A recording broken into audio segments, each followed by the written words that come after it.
My bully professor is forcing me to turn my camera on while I'm at my cancer treatment appointment. So I maliciously complied and got my sweet revenge.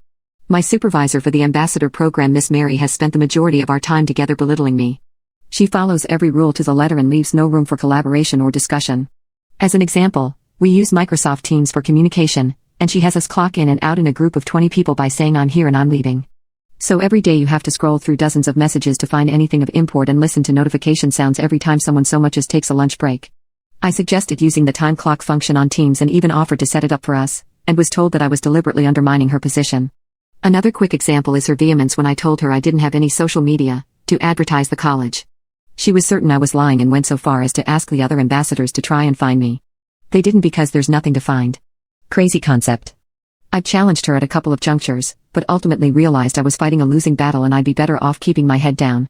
Fast forward to 4 days ago, there's a mandatory virtual event in 3 days where the dean of the college would talk to the ambassadors like me, as well as live stream the event to the college's website and YouTube page.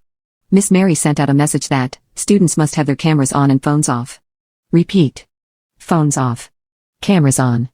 I follow up the same day saying, Miss Mary, unfortunately I will be at a doctor's appointment at this time and will be unable to turn my camera on during the event. No response. I send another email to follow up and still no response.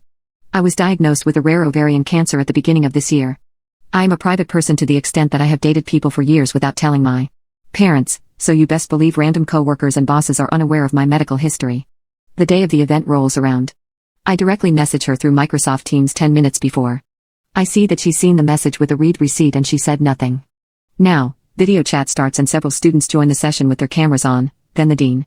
He gets halfway through introducing himself and Miss Mary interrupts him as he takes a brief pause and says, "Excuse me, could we please have all of the students turn their cameras on?" I say nothing but put a quick message I already had typed in anticipation in the group chat. Miss Mary, the first have a private situation that bars me from turning on my camera. I have contacted you individually. Not but a few seconds after I send it, I get called out by name, and I respond audibly, Miss Mary, the first cannot turn on my camera at this time. She responds, expectations were clear and you were told multiple times about this. Every other student here managed to do it and I expect the same out of you. I told one of my nurses, Amy, about this situation beforehand. She joked that if I was told to turn my camera on, I should really play up my illness. In any other situation, I would have been entirely opposed, but sweet revenge was in sight. I set my laptop back a bit further from myself on my legs so you could see the entirety of me in my hospital regalia. Teams will display the person currently talking as the largest image in chat. Everyone had their audio off except me, the dean, and Miss Mary, so when I turned my camera on I was displayed as the EKG loudly thrummed away. Silence. I said, I asked Miss Mary through email and Teams if I could opt out of having my camera on, but she insisted. I waited a beat to see if anyone would say anything and then continued with my special vocal blend of melodramatic gratitude and illness-laden shakiness. Virtual engagement is so important for this new era of learning. I can see why having the camera on is important, though I was hoping I might be granted an exception.